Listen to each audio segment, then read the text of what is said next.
Sushil Kumar is this remarkable man who grew up in Chakia and who went away for a bit and made it big in the mining industry and then came back to set up a school with William Ralston Saul, who was a colleague of his.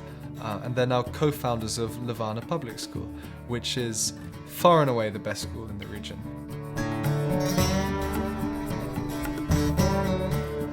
I don't think there's anyone quite like Sushil, to be honest. He's full of energy, full of ideas, and he sort of somehow makes it all work. He wants his students to go on to university and go on and do the same kind of thing that he's done, basically. The reaction of the children towards me was I guess like to how they might be if they received a new toy. So I came and there was a surge of interest in who I was and the fact that I looked different. Hey dude, how are you, dude? How are you? They have quite a lot of teachers who are sort of fluent in English, but it's a very kind of Indian English. It's not a sort of comprehensive understanding of the language.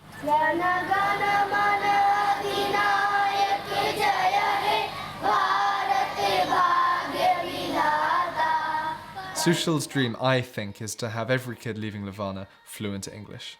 And fluent not just in kind of stilted English, which is correct according to the dictionary, but also in a way so that they can very freely interact with an English kid. And I think that's very feasible because the difference between the sound of English when I arrived and when I left was very big, and also between the year before I arrived and when I arrived, because I had a long chat with the previous gap year student, and the difference was huge. And if that's the difference they can make in 1 year between the years of 11 and 12, between 12 and 18, you can make a huge difference, especially with that presence of English students.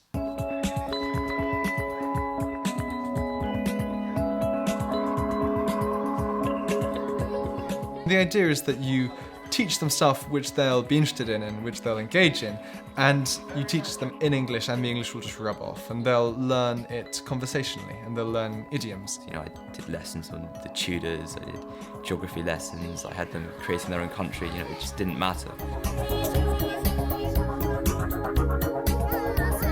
We did lots of math puzzles, which was a lot of fun, like kind of magic squares. We did magic tricks, that kind of thing. I even taught them that.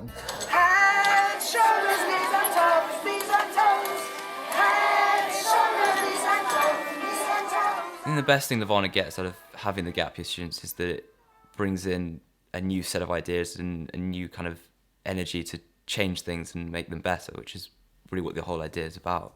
You know, it's just another aspect, another culture, another sort of way of looking at things that they get to experience, which otherwise they wouldn't. William Ralston Saul, the co-founder, Lavender, his mother, and Max, his son, were all going to be arriving.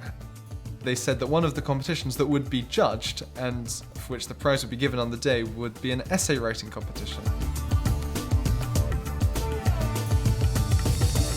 You know, we were really trying to get them to kind of think for themselves and be creative. I tried to kind of run debates about animal cruelty, women's rights, the existence of God, I mean, these kind of things. They put a lot of trust in us, and they were also very happy to listen to our ideas. So there really is scope to make a difference, which I think is nice. I really think that the benefit which gap year students bring to Levana is invaluable, actually. And not just academically, but also in the sense that it broadens the horizons of these kids, most of whom who have never left their immediate village, have certainly never gone to Delhi, much less traveled to Europe. It's an eye-opener. It gives the sense that there's an entire world out there, and also brings the idea that these kids, if they really want to, can do the same kind of thing, can go to university and then go to Europe in the same way as Sushil himself has done.